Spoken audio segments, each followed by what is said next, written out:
오늘 주시는 하나님의 말씀은 출애굽기 12장 14절부터 16절을 중심 말씀으로 보도록 하겠습니다. 우리 함께 합독하시겠습니다. 시작. 너희는 이 날을 기념하여 여호와의 절기를 삼아 영원한 규례로 대대로 지킬지니라. 너희는 이래 동안 무교병을 먹을지니 그 첫날에 누룩을 너희 집에서 제하라. 무릇 첫날부터 일곱째 날까지 유교병을 먹는 자는 이스라엘에서 끊어지리라. 너희에게 첫날에도 성회요 일곱째 날에도 성회가 되리니 너희는 이 두 날에는 아무 일도 하지 말고 각자의 먹을 것만 갖출 것이니라. 아멘. 자, 오늘은 본문 말씀을 가지고 강계이파수 종우매암장이라는 제목으로 하나님 말씀을 증거하겠습니다. 강계이파수 종우매암장이 무엇인지 아시죠? 네, 수요일 날 참석하신 분들은 압니다. 이게 애굽에 내린 10가지 재앙 앞자만 딴 겁니다. 한번 다 같이 읽어볼까요? 시작. 종우매암장. 네, 이거 빨리 하면 방언이 터지고요. 네, 하나님의 역사가 일어납니다. 강계이파수 종우매암장. 자, 이게 이제 그동안 우리가 이번 한 주 동안 우리가 이 묵상하는 그 말씀이 10가지 재앙에 대한 말씀이었습니다. 그래서 이제 12장, 13장을 통해서 재앙이 마무리되는 그런 시간이죠. 애굽의 괴롭힘에 지칠 대로 지친 이스라엘 백성들이 이제 하나님께 기도로 구원을 요청합니다. 우리 출애굽기 2장 23절입니다. 시작. 여러 해 후에 애굽 왕은 죽었고 이스라엘 자손은 고된 노동으로 말미암아 탄식하며 부르짖으니 그 고된 노동으로 말미암아 부르짖는 소리가 하나님께 상달된지라. 자, 하나님께서는 그 기도를 들으시고 이제 모세를 선택하십니다. 그래서 그를 구원의 도구로 사용하시죠. 우리 출애굽기 3장 9절부터 10절입니다. 시작. 이제 가라. 이스라엘 자손의 부르짖음이 내게 달하고 애굽 사람이 그들을 괴롭히는 학대가 내가 보았으니 이제 내가 너로 바로에게 보내어 너에게 내 백성 이스라엘 자손을 애굽에서 인도하여 내게 하리라. 자, 하나님이 모세를 선택했습니다. 그런데 머뭇거리죠. 왜냐하면 모세가 지난날 받은 상처가 있고 낮은 자존감이 있었습니다. 그래서 하나님과 모세 간에 치열한 공방이 있습니다. 그러나 결국 이제 모세가 하나님의 그런 계속된 설득과 기회를 주심에 순종하고 결국 이제 애굽 왕 바로에게 갑니다. 이집트 파라오에게 가서 하나님께서 하신 말씀을 증거하죠. 내 백성을 보내라. 하나님의 백성을 보내야 된다라고 증거합니다. 그러나 완악한 바로는 모세의 말을 듣지 않죠. 출애굽기 7장 13절입니다. 시작. 그러나 바로의 마음이 완악하여 그들의 말을 듣지 아니하니 여호와의 말씀과 같더라. 자, 바로의 마음이 완악해졌다라는 것은 우리가 잘 아셔야 됩니다. 이 완악했다라는 것은 하나님이 바로의 마음을 악하게 만드셨다라는 표현이 아닙니다. 하나님은 선하신 분이시기에 하나님의 일을 이루시기 위해서 누군가를 악하게 만드시는 분은 아닙니다. 그렇게 해서 일을 하시는 분이 아니죠. 여기서 완악해졌다라는 것은 하나님께서 그냥 내버려 두셨다는 것입니다. 하나님께서 아무런 간섭하지 않으심이라는 것이죠. 그러니까 하나님이 그냥 내버려두고 가만히 놔두니까 이 인간의 본성은 어떻게 되느냐. 하나님이 간섭하지 않는 인간의 본성은요, 결국 아무리 좋은 것을 보고 아무리 기적을 보고 아무리 하나님의 역사를 봐도 계속 하나님을 대적하는 길로 나아간다는 거예요. 그러니까 하나님이 간섭해 주셔야지만이 은혜가 무엇인지를 깨닫고 그 간섭해 주셔야지만이 하나님의 살아계심을 경험하게 되는데 하나님이 그냥 내버려 두니까 그것이 완악한 것이고 결국 그런 완악함은 아무리 하나님의 역사를 봐도 계속 하나님을 대적하는 길로 간다는 것이죠. 그러니까 이 바로가 완악했다는 것은 바로 그것을 표현하고 있는 것입니다. 그렇기 때문에 우리가 신앙생활하면서 때로는 하나님 저 좀 가만 놔두세요 하는 거 이거요. 뭐예요? 그게 저주예요. 하나님이 간섭해야 축복입니다. 하나님의 자녀는요, 하나님이 간섭하세요. 그래서 때로는 회초리를 들기도 하시고 때로는 축복을 주시기도 하시면서 매일매일 간섭을 통해서 하나님의 살아계심을 경험하게 하시는 것이죠. 그러니까 하나님 나 좀 가만 내버려두세요. 이것처럼 저주가 없는 거예요. 그래 그럼 네 마음대로 해 하고 하니 내버려두면 그때부터 우리는 아무리 좋은 것을 보더라도 하나님을 대적하는 길로 가게 되어 있는 것입니다. 결국 이 바로는 그렇게 된 거예요. 그냥 하나님이 내버려 두셨어요. 그랬더니 계속 완악해져 가지고 하나님을 계속 대적하는 길로 가는 것이죠. 결국 하나님은 이러한 바로를 보면서 애굽의 10가지 재앙을 내리시기로 작정을 하셨던 것입니다. 그렇다면 그 10가지 재앙은 무엇이냐? 하나님께서는 이렇게 해서 이제 애굽의 10가지 재앙을 통해서 이제 이스라엘 백성을 출애굽하는 그런 초석을 다지십니다. 중요한 것은 왜 하나님이 이 10가지 재앙을 애굽에 내리셨는가? 이것을 통해서 하나님 우리에게 주시는 메시지가 무엇이냐? 이것을 아는 것은 더욱더 중요합니다. 그래서 수요일에는 제가 세 가지로 먼저 이 부분에 대해서 말씀드렸죠. 첫째는 무엇이었습니까? 하나님보다 생명처럼 여겼던 것들이 실제는 생명이 아니다라는 것을 하나님은 알려주시기 위함이었죠. 이 애굽의 10가지 재앙의 핵심은 애굽인들이 섬기는 우상신들에 대한 심판이었습니다.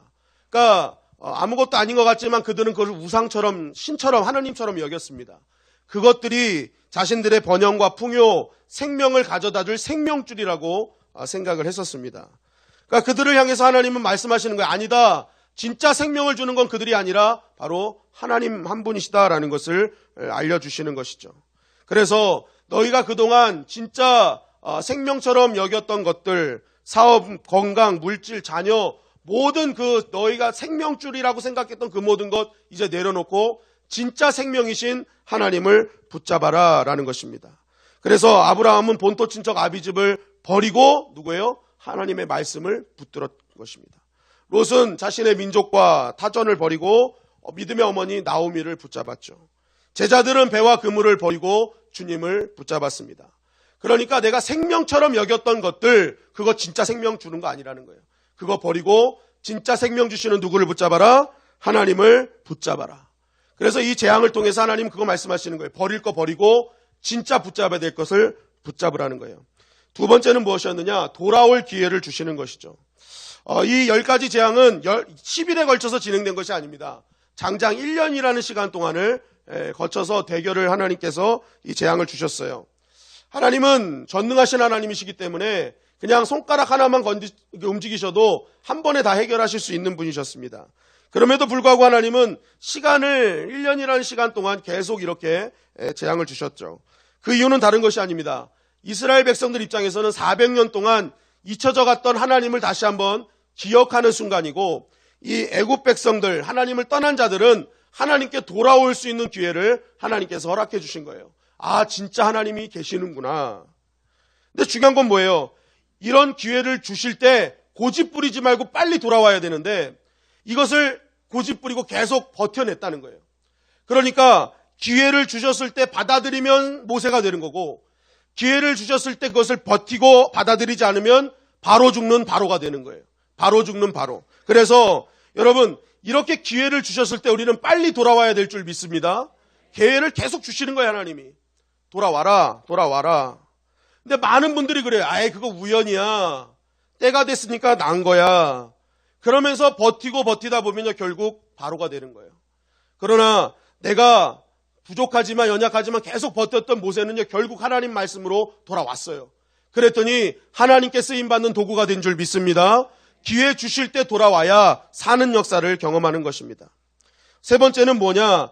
나의 지금의 위치가 미래를 결정하는 거예요.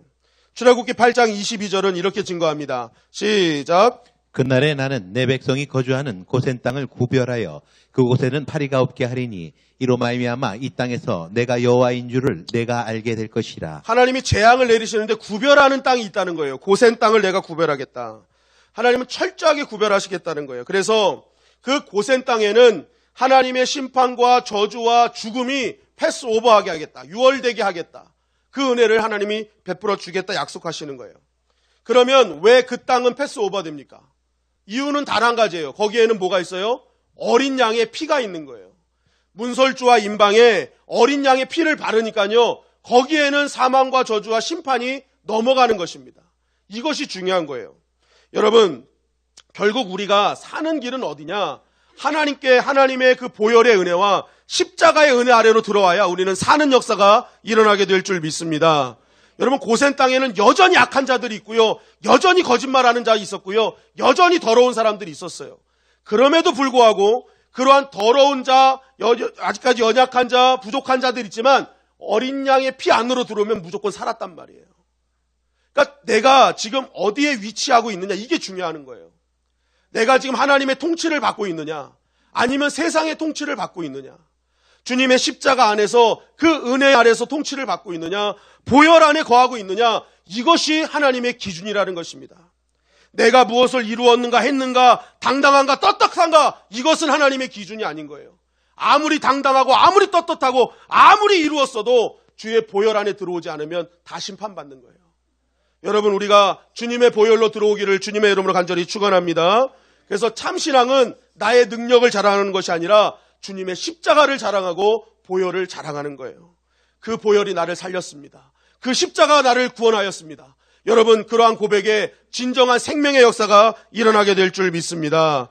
그러므로 여러분, 위치를 잘 선택하세요. 여러분, 진짜 골게터는요, 발재간이 있는 게 골게터가 아닙니다. 위치 능력이 좋은 사람이 골게터인 거예요. 그래서 그 위치 잘 선정해서 골 넣어야 그 사람이 인정받는 거예요. 신앙도 위치 선택입니다. 내가 지금 점검해야 돼요. 내가 지금 보혈 안에 있는가? 십자가 아래 있는가? 아니면 아직까지 세상의 통치를 받고 있는가? 여러분, 우리가 주님의 통치 받기를 주님의 이름으로 간절히 축원합니다. 자, 네 번째는 무엇이냐? 이 재앙을 통해서 하나님이 누구신지를 알리시기 위함이었습니다. 우리 출애굽기 7장 17절 말씀입니다. 시작. 여호와가 이같이 이르노니 내가 이로 말미암아 나를 여호와인 줄을 알리라. 네, 하나님이 왜 재앙을 나타내세요? 이로 말미암아 내가 여호와인 줄, 스스로 있는 자인 줄 그들이 알게 될 것이다. 이것이 핵심입니다. 출애굽기를 그냥 출애굽한 것으로만 보면 안 돼요. 진짜 핵심은 하나님이 살아계시는구나, 하나님이 역사하시는구나, 이걸 봐야 되는 거예요. 그거를 보여주길 원하셨어요, 하나님은. 그래서 이것을 위해서 모세가 한 행동이, 모세에게 하나님이 이런 행동을 해라, 또 그걸 내가 신호로 삼겠다 하고 말씀하신 게 있어요. 출애굽기 9장 22절 23절입니다. 시작. 여호와께서 모세에게 이르시되 너는 하늘을 향하여 손을 들어 애굽 전국의 우박이 애굽 땅의 사람과 짐승과 밭의 모든 채소에 내리게 하라. 모세가 하늘을 향하여 지팡이를 들매 여호와께서 우레소리와 우박을 보내시고 불을 내려 땅에 달리게 하시니라. 여호와께서 우박을 애굽 땅에 내리시매. 자, 하나님께서 모세에게 이 모든 것은 누구로부터 오는 것인 줄 알게 하기 위해서, 하나님으로부터 오게 하는 것임을 알게 하기 위해서 모세에게 뭘 명령하셨어요? 너는 하늘을 향해서 손을 들어라. 그러면 그 손든 것을 신호 삼아 내가 뭐예요? 하나님의 방법대로 역사하시겠다는 거예요. 여러분, 이거 중요한 겁니다. 모든 자들이 그때부터 누구의 손만 보겠어요? 모세의 손을 보는 거예요. 하늘로 올라가면 야, 큰일 났다 이거. 그러니까 하늘을 딱 올리는 순간 하늘에서 막 재앙이 내려오니까 야, 저 재앙은 위로부터 나오는 거구나. 여러분, 만약에 모세가요, 이게 재앙을 줄 때 자기 가슴을 탁탁 쳐서 딱 이런데 재앙이 나오면은 이 사람들이 보고 뭐라고 생각하겠어요? 야, 이거 재앙 모세한테 나오는 거구나. 막 머리 이렇게 했다가 이렇게 해서 쫙 나오면 막, 그러면요, 이거 다 사람들이요 모세만 쳐다보는 거예요. 그런데 어떻게 하는 거예요? 하늘을 향해 손을 얹는 거예요. 이 신호가 뭐예요? 하나님께서 하십니다. 지금 모든 건 하나님이 하고 계십니다. 재앙도 하나님이 주시는 거고, 이 재앙을 멈추시는 분도 하나님이시고, 우리의 생사화복을 주관하시는 분은 하나님이십니다라는 것을 알려주고 있는 것입니다. 여러분, 그래서 진짜 믿음은 뭐예요? 모든 것은 위로부터 내려온다는 것을 기억하는 자가 진정한 믿음의 사람인 것이죠. 그래서 요한복음 6장 51절은 우리에게 이렇게 증거합니다. 시작. 하늘로서 내려온 산떡이니 사람이 이 떡을 먹으면 영생하리라. 나의 줄 떡은 곧 세상의 생명을 위한 내 살이로다 하시니라. 우리의 영원한 생명을 주는 떡은 어디 떡이에요? 하늘로부터 내려온 떡만 우리에게 영생을 주는 거예요. 진짜 능력은 하늘로부터 나오는 거예요. 하늘로부터. 여러분, 그래서 우리가 매일매일 어떻게 살아야 되느냐? 하늘을 보며 살아야 되는 것입니다. 근데 많은 사람들이 인생을 살 때 뭐예요? 땅에만 집중하며 산다는 거예요. 그러나 하나님은 하나님의 백성이 어떻게든지 하늘로부터 내려오는 하나님의 은혜를 갈망하고 그 생명 주신 하나님을 바라보기를 원하신다는 거예요. 그런데 이 하나님의 백성이 그런 그 살기를 하나님이 원하시는데도 매일 땅만 보니까 하나님이 때로는 어떻게 하시느냐? 하늘을 보게 하시기 위해서 걸림돌을 주시기도 한다는 거예요. 여러분, 예전에 한번 말씀드린 적이 있죠. 돼지의 신체적인 특별한 결함이 무엇입니까? 이 돼지 목은요, 딱 꺾여져 있어가지고 아무리 들어도 중간밖에 가지 않습니다. 그래서 돼지는 평생 동안 하늘을 보지 못해요. 매일 땅만 보며 삽니다. 평생을 땅바닥만 보며 살아요. 그래서 땅바닥을 보면서 뭘 생각할까요? 무엇을 먹을까? 무엇을 입을까? 무엇을 마실까? 돼지의 삶은 땅만 보기 때문에 무엇을 입을까? 먹을까? 마실까에만 고민한다는 거예요. 그런데 이런 돼지에게 하늘이 보일 때가 언제입니까?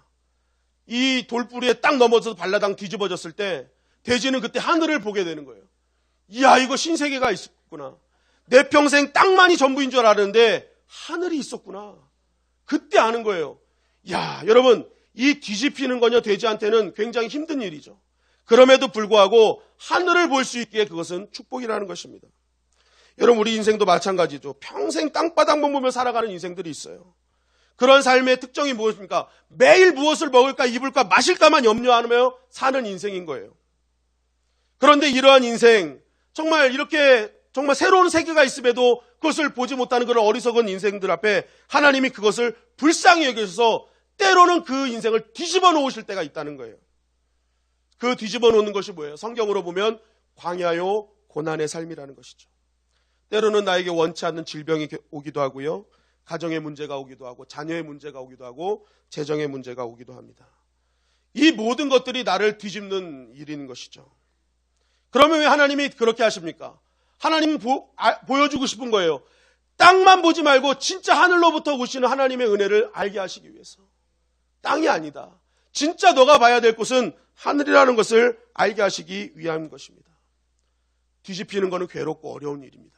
그럼에도 불구하고 우리가 뒤집어져서 여러 가지 고난 가운데 하늘을 본다면 그것이 우리에게는 유익이 되는 줄 믿습니다. 그래서 시편 119편 71절은 고난당하는 것이 내게 유익이라 이로 말미암아 내가 주의 율례를 배우게 되었나이다. 여러분, 고난을 통해서 하늘을 볼 수 있다면 그것이 유익인 것이죠. 그것이 하나님의 은혜라는 것입니다. 그러므로 여러분, 언제든지 하늘 보는 저와 여러분들이 되시기를 주님의 이름으로 간절히 축원합니다. 아멘. 생사화복은 누구한테 있어요? 하나님께 달려있는 거예요. 그러니까 우리가 뒤집히기 전에 먼저 하늘을 보는 인생이 돼야 되는 것입니다. 뒤집히고 나서 보는 것도 은혜지만 이왕 볼 거 뒤집히지 않고 봐야 될 것 아니겠습니까? 여러분, 그렇게 하나님을 보는 인생을요, 하나님은 이끌어 가시는 거예요. 어떤 교회가 매일 목사님을 쫓아내는 교회로 소문나는 교회가 있었습니다. 성도님들은 막 700명씩 모이고 막 많이 모이는 교회였는데, 그런데 이 교회만 목사님이 부임하면 막 성도님들 다 내쫓는 거예요.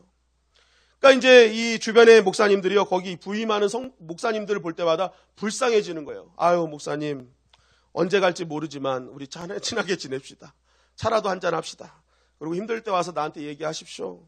하고 막 위로와 격려의 말을 하는 거예요. 근데 이 목사님이 계속 듣다 하다가 이게 좀 이상하다 싶어가지고 그 말하는 목사님에게 이렇게 얘기했답니다. 목사님, 난 이 교회 700명 보고 온 것이 아닙니다. 700명 비위 맞추러 온 것이 아닙니다. 나는 이 교회에서 한 분 하나님 비위 맞추러 왔습니다. 그분 보러 왔습니다. 왜 자꾸만 700명 비위 맞추라고 하십니까? 여러분, 700명을 비위 맞추면요, 이거 복잡해지는 것입니다. 그리고요, 실제적으로 그렇게 할 수도 없어요. 어떻게 700명을 다 비위 맞출 수 있겠습니까? 여러분, 진짜 할 수 있는 건 뭐예요? 내가 내 자리에서 하나님 바라보는 건 누구나 할 수 있는 줄 믿습니다. 그래서 우리는요, 이 올리원이에요. 하나님만 바라보는 거예요. 하나님만 바라보는 거예요. 여러분, 교회가 하나됨을 언제 이룰 수 있을까요? 교회가 하나됨을 언제 이룰 수 있을까요? 교회는 하나됨 딱 한 가지예요. 성도와 목사가요, 딱 하나님만 바라보면 돼요. 하나님의 말씀의 기준을 가지면 돼요.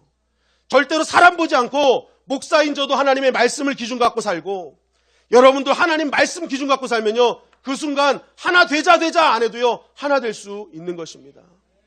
저와 여러분들이 하나님의 말씀을 기준 삼기를 주님의 이름으로 간절히 축원합니다. 근데 언제 이 교회가 분열됩니까? 내 기준을 가지고 시작할 때 교회는 분열되는 거예요. 내 기준이 먼저 되고 다른 사람의 생각이 먼저 되고.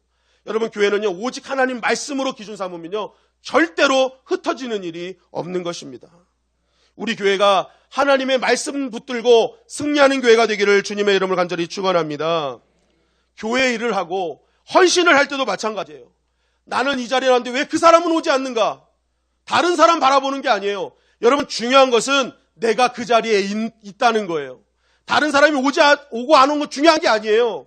내가 그 자리에 있고 그 자리에 있는 나를 하나님이 바라보시고 내가 그 자리에서 하나님께 충성하고 있다는 거예요. 그래서 여러분, 이 살아있는 교회는요, 누가 오든 안 오든 내가 그 자리에서 하나님 바라봄을 감사히 여기면서 오직 그것을 하나님께 감사하고 찬양하는 교회가 건강한 교회가 되는 것입니다. 그런데 이것을 막 누가 왔니 안 왔니 이렇게 시작하면요, 하나님 안 바라보면요, 그 교회는 비판과 정죄만 있는 교회가 되는 거예요. 여러분, 우리 교회는 하나님만 바라보는 교회가 되기를 주님의 이름으로 간절히 축원합니다. 누가 오고 안 오고 중요한 게 아니에요. 내가 이 자리에 있음을, 그 자리에 있는 나를 하나님이 기뻐하심을, 또 내가 그 자리에서 하나님을 바라보고 있음을, 그것이 감사한 것입니다. 절대로 누가 왔느냐 안 왔느냐 이것 때문에 비판하고 정죄하지 마십시오. 내가 하나님만 바라보며 나와 함께 하시는 그 하나님께 감사와 영광을 돌리는 저와 여러분들이 되시기를 주님의 이름으로 간절히 축원합니다. 아멘. 그래서 역대하 16장 9절은 우리에게 이렇게 증거합니다. 시작. 여호와의 눈은 온 땅을 두루 감찰하사 전심으로 자기에게 향하는 자들을 위하여 능력을 베푸시나니. 네, 하나님의 눈은 온 땅을 감찰하고 계세요. 그런데 능력은 누구한테 베푸시느냐? 하나님께 향하는 자들에게 능력을 베푸십니다. 하나님을 향하는 자들에게 능력을 베푸세요. 하나님은 다 보고 계세요. 그런데 능력은 누구한테 주냐? 하나님을 바라보는 자에게 주시는 것입니다. 여러분, 우리가 하나님 바라보면 하나님께서 반드시 능력을 베푸시고 보상해 주실 줄 믿습니다. 그래서 출애굽기 3장 21절 22절은 우리에게 이렇게 증거합니다. 시작. 내가 애굽 사람으로 이 백성에게 은혜를 입게 할지라. 너희가 나갈 때에 빈손으로 가지 아니하리니 여인들은 모두 그 이웃 사람과 및 자기 집에 거류하는 여인에게 은 패물과 금 패물과 의복을 구하여 너희의 자녀를 꾸미라. 너희는 애굽 사람들의 물품을 취하리라. 자, 이 말씀이 무엇입니까? 애굽에서 나오는 거 두려워하지 말라는 거예요. 아, 내가 하나님만 바라보고 이거 세상 안 바라보면 나 이거 손해보는 거 아닌가? 그거 아니라는 거예요. 너희가 담대함으로 믿음을 결단하고 애굽으로 나오면 애굽 사람, 원수된 자들까지도 하나님이 은혜를 입히셔서 모든 것 다 보상하게 만들어 주실 거라는 거예요. 여러분, 이것이 우리가 믿는 하나님이신 줄 믿습니다. 빈손으로 만드시는 분이 아니라는 거예요. 절대로 하나님만 의지해라. 하나님만 바라봐라. 애굽에 나오는 걸 두려워하지 말라는 거예요. 하나님이 하나님의 방법으로 반드시 역사하셔서 모든 것 다 보상해 주시겠다 약속하고 계시는 것입니다. 여러분, 하나님은 반드시 여러분들의 결단과 헌신에 보답하십니다. 그리고 끝까지 하나님께 시선을 유지하는 자에게 능력을 베풀어 주실 줄 믿습니다. 아멘. 이 말씀 붙들고 승리하기를 간절히 축원합니다. 아멘. 다섯 번째는 뭐냐? 한번 따라하겠습니다. 하나님을 제한하지 말라. 제한하지 말라. 네, 우리 10가지 재앙 한번 다시 한번 읽어볼까요? 시작. 강계 이파수 종우 매암장. 네, 아주 잘 하셨습니다. 여러분, 이 하나님께서 재앙을 할 때 쓰신 도구들이에요. 강계 이파수 종우 매암장. 그들의 우상신이기도 하지만 하나님이 만드신 피조물들이죠. 그런데 이 하나님께서 재앙의 도구들을 뭘 사용하셨느냐? 강력한 거인들 출몰해서 하늘에 막 번개를 치게 해서 그런 걸로 사용하지 않으셨다는 거예요. 개구리, 파리, 이, 티끌, 재, 정말 이게 말하면 부끄러울 정도의 아주 미물들을 하나님이 사용하시더라는 거예요. 중요한 건 무엇입니까?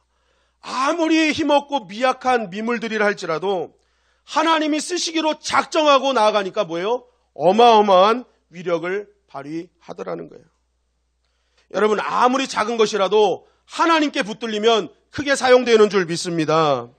여러분, 모세도 보십시오. 나이가 80이 된 노인이었습니다. 그리고 자신은 언어가 지금 뭐예요? 장애가 있다고 얘기하는 거예요. 나 말 잘 못해요. 그런데 하나님, 아니 가, 괜찮아. 걱정하지 마. 너 아무리 볼품 없어도 괜찮아. 너 문제투성이어도 괜찮아. 너 연약해도 괜찮아. 너 실력 없어도 괜찮아. 내 일은 실력으로 하는 게 아니라 나의 능력으로 하는 거야. 하나님의 능력에 붙들리면 엄청난 도구가 되는 거야. 그러니까 너의 연약함 보지 말고 하나님의 능력 붙잡으라는 거예요. 여러분, 마찬가지입니다. 우리는 때로는 하나님의 능력을 우리가 제한할 때도 있어요. 하나님, 저 부족해요. 저 연약해요. 뭐요? 나의 실력으로 된다고 생각하기 때문에 그렇습니다. 그러나 하나님은 말씀하시는 거예요. 아니다. 네 실력 아니야. 너 연약해도 괜찮아. 내 능력이야. 라는 거예요. 그렇기 때문에 여러분, 신앙생활하면서 여러분들의 연약함 때문에 주눅들지 말라는 거예요. 아무리 미물일지라도 하나님 손에 붙들리면요, 강력한 하나님의 도구가 되기 때문에 그렇습니다. 그렇기 때문에 내가 무엇이 될까, 무엇을 할까가 우리는 묵상하는 것이 아니라 내가 어떻게 하면 주님께 쓰임받을 수 있을까. 이것이 우리의 묵상이 돼야 되는 거예요. 여러분, 하나님이 우리에게 사명을 주시면 능력도 함께 주시는 줄 믿습니다. 여러분, 군대도요, 남자 들어가면요, 딱 모자 주고요, 속옷 주고요, 뭐 겉옷도 주고, 뭐 칫솔, 치약, 양말, 또 뭐 줘요? 구두, 구두도 주고, 운동화, 또 뭐 준가, 밥 다 먹여주고, 뭐 다 줍니다, 다 줘요. 너희들 군대만 들어와, 다 책임질게. 그거예요. 여러분, 하나님 안에 들어가면 하나님이 책임져 주시는 줄 믿습니다. 그렇기 때문에 오늘 우리가 계속 하나님 앞에 묵상하며 나아가야 될 것은 다른 것이 아니에요. 하나님, 내가 연약하지만 부족하지만 하나님께 쓰임받는 도구가 되게 하여 주시옵소서. 아멘. 그리고 이왕 쓰임받을 것 하나님께 복되게 쓰임받게 하여 주시옵소서. 이렇게 기도해야 돼요. 여러분, 너무나 안타까운 현실은 무엇입니까? 우리가 쓰임을 받는데 때로는 이 쓰임이 굉장히 못되게, 천하게, 부끄럽게 쓰임받을 때가 있다는 거예요. 성경에도 보면은 이 뱀이 하나님의 창조물인데 이것이 뭐예요? 간사하게 쓰임받잖아요. 바벨론 제국, 아수르 제국, 하나님이 강건하게 하셨는데 이것을 가지고 뭐예요? 괴롭히는 힘으로 사용하더라는 거예요. 가룟 유다 예수님의 제자로 부름받았는데 결국 예수님을 파는 존재로 사용되더라는 거예요. 여러분, 오늘날 교회도 마찬가지입니다. 하나님께서 부름받았는데 꼭 이상한 데 쓰임받는 분들이 있어요. 분위기를 깨는 도구로 사용되고 사람의 마음을 힘들게 사용되어지는 도구가 있단 말이에요. 여러분, 물론 그것은 뭐 이상한 일은 아닙니다. 왜냐하면 교회는 죄인들이 모인 곳이잖아요. 예수님이 말씀하셨죠. 나는 의인 부르러 온 게 아니라 누구 부르러 왔다? 죄인들을 부르러 왔다. 그러니까 죄인들을 부르러 왔기 때문에 교회에는 죄인들이 있는 것이 당연한 것입니다. 그러니까 온갖 죄인들이 모여있는 곳이 어디다? 교회다. 그렇기 때문에 여러분, 그러한 분들이 있다는 걸 여러분 이상하게 생각하면 안 되는 거예요. 그래서 교회는요, 말꾼, 쌈꾼, 이강꾼, 시기꾼, 또 뭐가 있어요? 욕심꾼 다 있어요. 없는 게 없어요. 여기는 완전히 화개장터예요. 예? 다 있어요, 다 있어. 그럼 중요한 건 뭐예요? 그런 분들이 있을 때 우리가 어떻게 해야 되냐는 거예요. 그 사람들 막 미우니까 아우 내핑겨치고 자 떠나보내게 하고 그래야 됩니까? 그렇게 하지 말라는 거예요. 제가 아는 목사님이 꼭 하시는 말씀이 이거였어요. 교회에서 속 썩이는 성도 미워하지 말고 그를 위해 기도해 줘라. 그래서 왜 그렇습니까? 그랬더니 그분이 없어지면 새로운 사람이 그 사명 감당한다. 구관이 명관이다.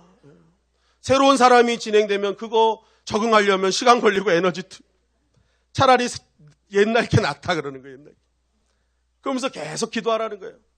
하나님께서 부르신 이유가 있다는 거예요. 여러분, 때로는요, 그러한 분들이요, 그 나에게 신앙에 유익이 될 때도 있잖아요. 한나에게는 분이 나가 있으니까 뭐예요? 하나님 앞에 엎드려 기도하잖아요. 하나님, 정말 하나님께서 이거 해결해 주세요. 더 기도하는 존재가 되는 거예요. 물론 이것은 잘 되었을 때 이야기이긴 합니다. 때로는 힘들게 하는 존재가 나를 시험 들게 하고 어렵게 하고 교회를 나오지 못하게 하는 그런 상황도 만들기도 합니다.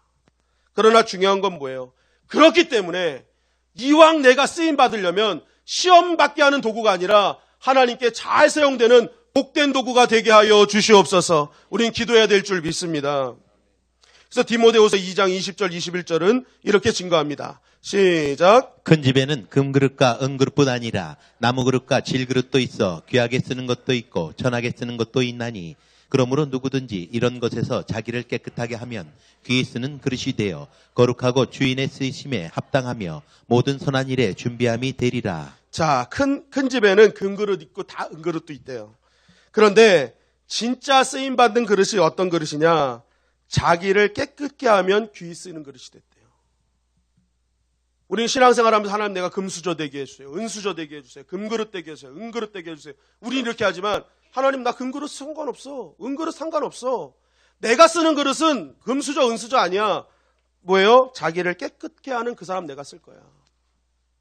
이게 고린도후서 4장 7절은요. 보배를 담은 질그릇이라고 표현하고 있습니다. 아무리 화려한 그릇이라 할지라도 그 안에 예수 그리스도가 없으면 그 안에 진정으로 십자가로 깨끗해진 그런 거룩함이 없으면요. 하나님 안 쓰시겠다는 거예요. 그러니까 내가 뭐 잘 됐느냐 못 됐느냐 이게 중요한 것이 아니에요. 내가 부족하냐 뭐 대단하냐 이거 중요한 게 아니에요. 내가 어떻게든지 주님께 붙들리게 하여 주시옵소서. 그래서 보배를 담은 질그릇 되게 하여 주시옵소서. 여러분 하나님은 그런 그릇 사용하신다는 거예요. 여러분, 저와 여러분들이 보배를 담은 질그릇 되기를 주님의 이름으로 간절히 축원합니다. 아멘. 내가 연약하고 부족한 것 상관없어요. 내가 금그릇 아니라도 괜찮습니다. 은그릇 아니라도 괜찮아요. 내 안에 그리스도 예수라는 질그릇, 그 보배를 담고 있으면요, 하나님께서 그 그릇 사용해 주시는 것입니다. 아멘. 여러분, 이 재앙을 통해서 5가지를 우리에게 메시지로 증거하고 계십니다. 우리 한 가지씩 한번 읽어볼까요? 시작.